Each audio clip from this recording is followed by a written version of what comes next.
Welcome, everyone, to the B2B Marketing Perspectives podcast. I'm Steve McDonald, your host, and we're here today with Tim Hines. Now, Tim is not only the CMO of AmTrav, Tim is a global keynote speaker. And Tim, I think you just wrote a book recently called The Marketing Starter. Maybe you can show us that book and explain a little bit more about your background and what got you here today, and then we'll jump into the podcast. Yeah, so here's the book. It's called The Marketing Starter, How an Entrepreneurial Spirit Will Make You a More Savvy Marketer. And yeah, it came out last year in 2022, right? What year are we in? We're in 2023. It came out in 2022, so it's been out for about a year. But yeah, I'm what you call the marketing starter. So I'm a marketer who sees the world through an entrepreneurial type of worldview or lens, and try to apply that startup-y entrepreneurial spirit to what I do to succeed in my career and better myself within my organization and what I do within marketing. And so I try to bring that to the table, share that idea with other marketers. I speak about that a lot. I talk to marketing and sales folks about how they can do that to excel in their careers, just be better in their business, be better humans overall.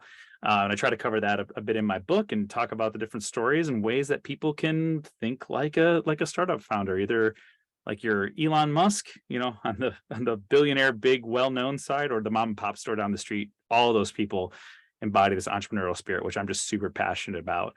And so I love talking about that. I love sharing those type of ideas. And so I love getting on stage and being on podcasts and doing things like this. And yeah, I'll have to have you on my podcast too, Steve, because it's all about how marketers can think like entrepreneurs. I love interviewing people. And so we'll have to have you on and we'll do an episode 2. What do you say?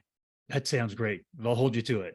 Yep. And this is why Tim and I click so well, because I'm also a startup. I'm a MarTech SaaS startup founder, and we're just coming out of our beta stage or coming into our beta stage. So Tim and I think quite a bit. I'm passionate about the entrepreneurial space as well. So, but what we're going to be talking about here today is something that is always on the mind of senior marketing executives, but it's not something easy to do. It's not something easy to sell in. It's not something that most companies are doing well, and it's documented. So what is that? Well, we're talking about thought leadership.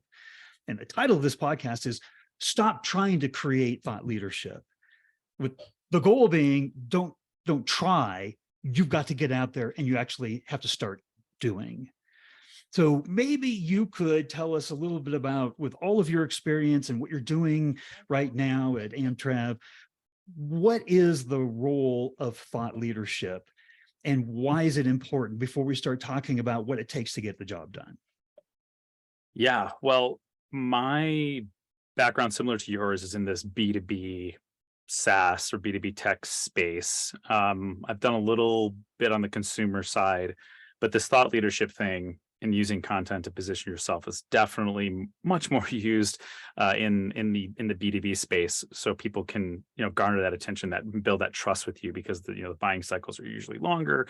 It takes more decision makers, so you really have to be good at telling a story, which I think is one of the secret talents of a B2B marketer. Is they have to be just super good storytellers, right? And be able to understand the customer problem and then translate into a message of something that's going to drive value for them.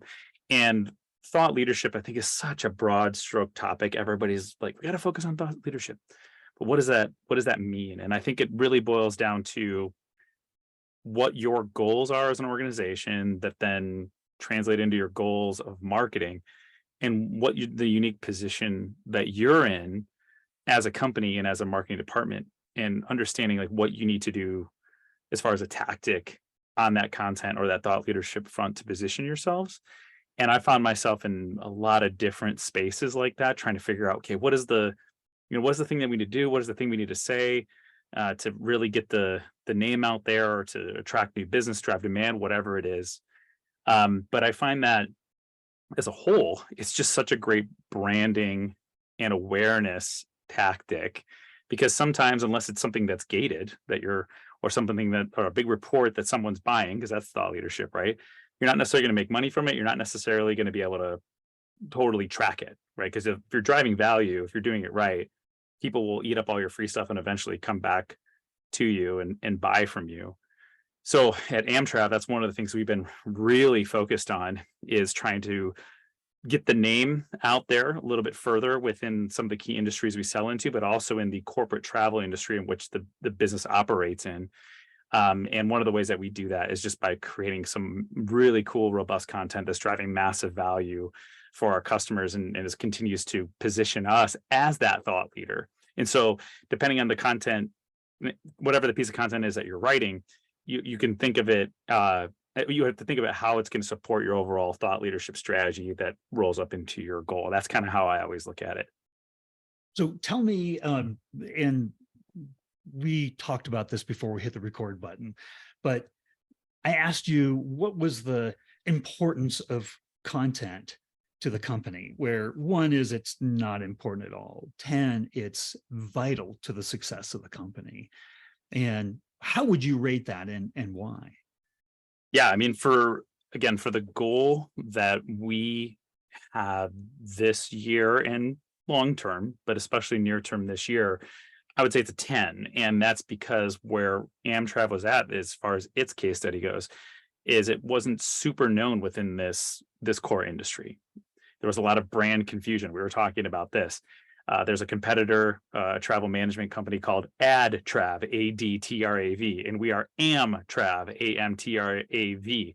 And then there's AmTrak, the rail company, AMTRAK. Funny little anecdotal story about that, where we have this big conference coming up.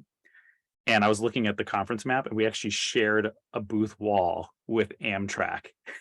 And I was like, oh God, either that's going to be a branding explosion or a great branding opportunity.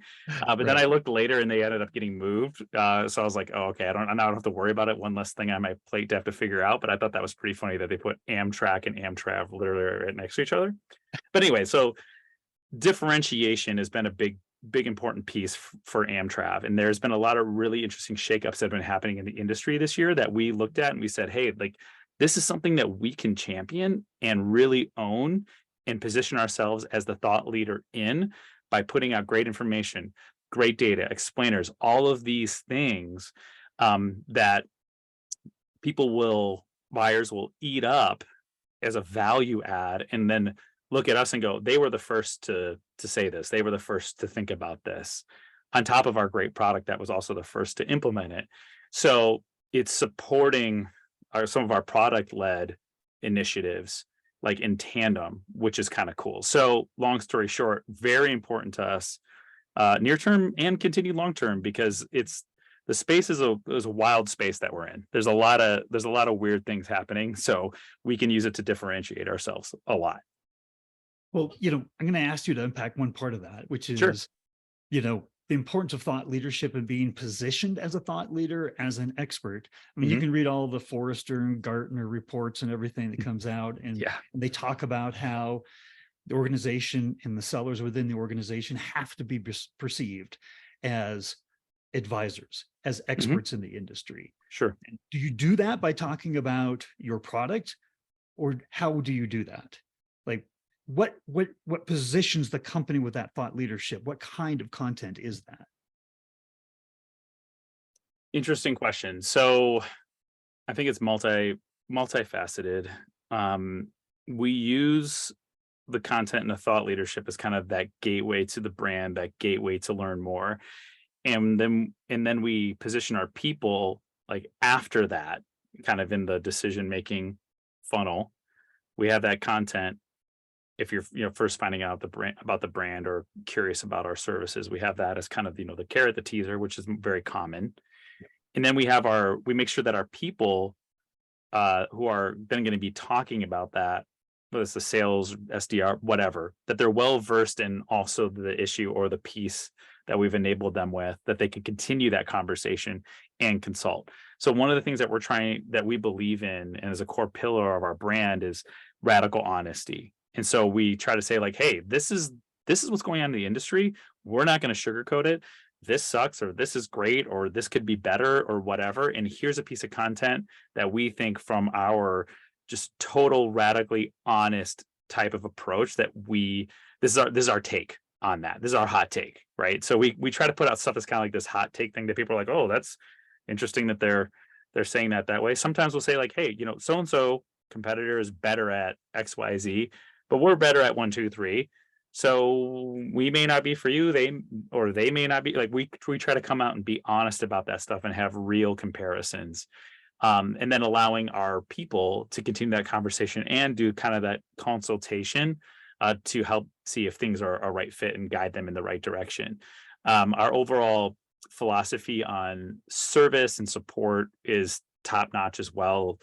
One of the pieces of our business is really focused on what we call relationship management, which I mean, I guess you see that in a lot of other industries too. So account management, but these people are like white glove making sure that the nuance of travel policy and that all of the travelers are happy and booking and onboarded properly, and they're basically at the beck and call of our customers all the time. I've sat in on their calls, I've gone to some of their meetings. It's awesome.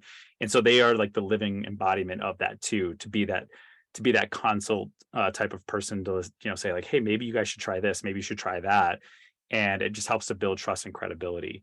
And so that's kind of like taking the thought leadership into like the real world and into the conversation.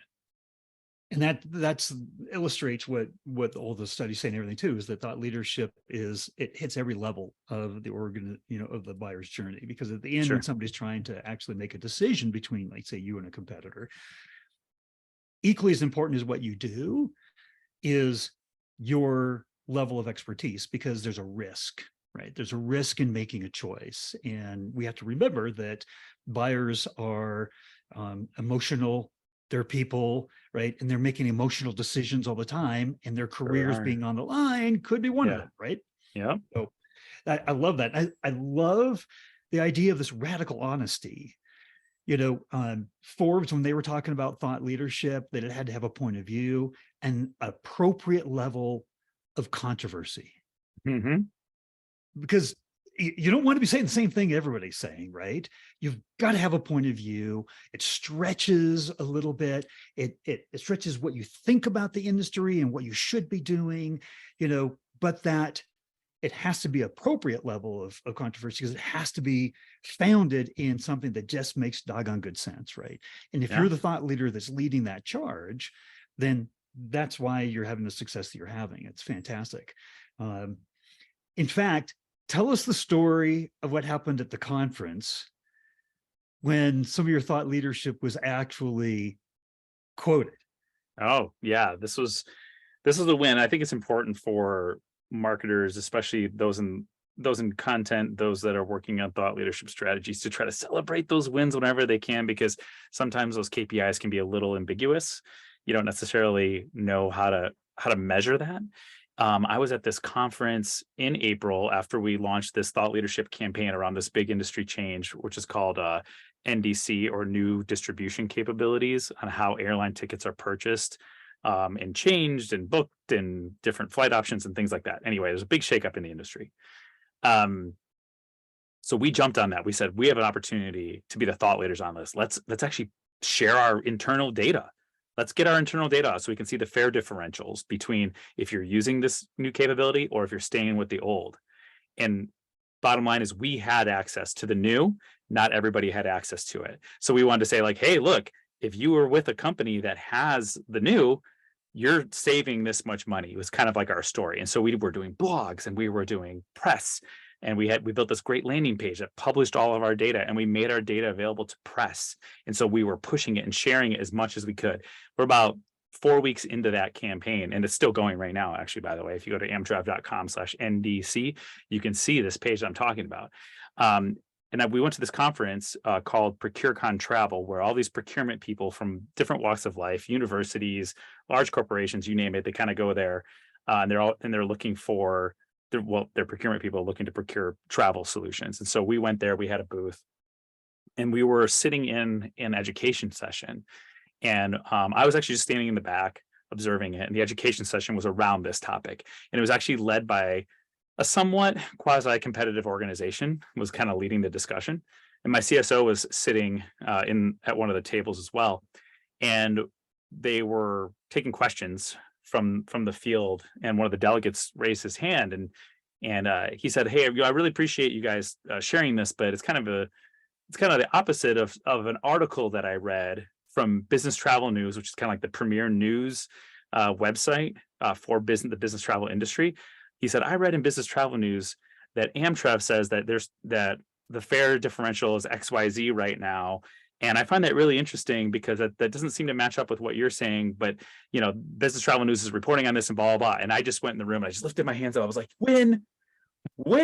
yes, a prospect who's sitting in the room read an article about our data and then called out a competitor in front of a forum of other people about it. Like, that's a thought leadership win, if I could ever say there ever was one, right? So I thought that was really neat. Now we just got to get that guy to come buy from us. So we'll see how that's going. I have to check with my sales team to see where he is in the pipeline. But nevertheless, like, how cool is that our idea of saying, let's make our data public, let's get it out there. This is going to be helpful for people, right? Drive massive value with your content and your thought leadership. And eventually they're going to come back to you. Eventually they're going to share it. Eventually that megaphone is going to grow. And so that was a big win for us. It was a lot of fun to see that happen. I literally just was cheering like silently like this, because I didn't want to disturb the room, And what's great is that's a fantastic story about thought leadership, and all of a sudden your expertise is being echoed, right? There's also the other side where I'm sure with the blog posts and the email blasts and things like that, we talked about, if you could, before we started recording here, if you could even just, on the click-through rate for your email campaigns, your newsletters, things like that, if you could increase that by 1%, how many more MQLs and meetings and SQLs and wins do you get? Right. So there's direct impact, short-term, there's long-term impact. It positions the company. So I think we're getting it. But here's my question. Not every C-suite member gets it. There's more times than not. What are you talking about, Steve? I don't know. This is my radical, honesty coming out. Oh, okay? I like that. Nicely done, my friend. How do you position the thought leadership strategy, which is vital, 10 out of 10, all the reasons we've been talking about? How do you sell it in? Because if you can't sell it in, you can't get it funded. It's not going to happen. Yeah. Well, thankfully for where I'm at the day gig here at AmTrav, my CEO and other execs on the team really believe in content and thought leadership. They see the value in it. So I didn't have to do much selling on the concept. Awesome. Took that off my plate. Now all we have to do is execute. That's this experience. I've been at other companies where I've had to do that. And I'm sure marketers who are listening to this, or anyone who's listening to this, is probably like, oh man, I'm still trying to climb that tree with my exec team. And I love this question because it comes right out of my marketing starter playbook, actually, which within here, I actually highlight how you're supposed to work with and sell your case on some of these things that you're trying to do to the executive team. Because, they, depending on your company and your culture and the executive specifically, sometimes they're like, you just figure it out. I trust you, whatever. I'm focused on this. Other ones are like, they want to see all the minutia, and you want to try to get them out of the weeds, but also pull them down from the 30,000 feet, right? You want to get them at that 15,000 feet. Let's call it right in the middle, in that region, to give them exposure so they know what's going on, so they can see the value of marketing, but also get them out of your shit, right? So, so they're not messing and tinkering with stuff and breaking things. So I've had both, where it's very far removed and where they're too deep. I'll always take rather far removed than too deep. But selling to them and getting them on board with something, I think is a challenge for all marketers, and especially marketing starters who are trying to do something new within their organization. And maybe this new thing is thought leadership. Honestly, I would find it really hard, and I don't know all the spaces that your listeners are coming from, but in any progressive space like SaaS or high tech or whatever, unless you're maybe some really old industry, which I guess there's still a lot of those, I'd find it really hard to believe that there's a lot of executives left that don't know the value, or at least somewhat get the value of content and thought leadership. You just kind of got to ignite that fire underneath them. But the biggest way that you do this is the same way you market the company. You tell stories, you find out the problem, and then you show them how thought leadership can help solve the problem. And maybe they have a favorite set of competitors that they're always like, oh man, if we could just beat XYZ company. And then you go, they're really obsessed with XYZ company. Let's see what XYZ's company. Oh, wow, look at XYZ. They have all of these great white papers. They have this great video library. They're putting out these reports and other things. And you go to them and go, hey, remember XYZ company? Part of the reason they're doing so good is they're creating all this massive value with the thought leadership stuff. Remember when I brought that up before and you were like, I don't know about that. Look at what your favorite competitor is doing. I think that's one tactic right there, is to go look in the field and see what other people are doing. And it's a little bit of like cognitive bias. Go find the one that proves your case and then bring it over to them to get them to buy into it. I think that's definitely one good step right there. Well, if we could wrap this conversation up with a takeaway, Sure. what would you want the listeners here, the CMOs, and it's SaaS companies, it's B2B companies all throughout the industry that are running marketing for their company, what do you want them to take away from this podcast? Well, it's your show, Steve, but I mean, I would say from this conversation and from kind of what I bring to the table to at least, help share some of my background and what I do, is that you can do it. You just got to get started. You can't idle. You can't just sit and plan forever. You actually have to take the leap and make that start happen. There's a lot of minutia that marketers get caught in all the time. It happens to me. Like, you're just bogged down and you're like, man, I would love to sit down and write this plan out. You got to budget the time to figure that out and then make the move. So that's actually the last thing. Oops, sorry, that was loud. It's actually the last thing I have in my book. So I have this like set of tips, and the last tip is put down this book, roll up your sleeves, and get started. So getting started, doing something, and it's not going to be right the first time. Don't expect perfection. It's going to break. It's okay. Because that's what startup owners, founders like yourself, right? You're in beta, you're testing, you're trying something, but it's not going to be perfect when you finally go live, is it? You're going to have to iterate, make your changes on your tool. People are going to tell you this sucks. Hey, the UX is this. Like, it'd be cool if it had this feature. It's always going to change, so it's never going to be ready. It's never going to be right. You just got to get it started and get something out there, and then be quick to iterate on it. So that's what I'd say. Just get started like an entrepreneur would. Fantastic. Well, Tim, thank you so much for coming on. If somebody wants to get a hold of you, should I put a link to LinkedIn, your profile, or? Yeah, definitely. You can get me on LinkedIn. Sure, you put that in the show notes. But if you search, actually, if you search TN Hines, TNHINES on everything, all socials, you'll find me. So LinkedIn is one.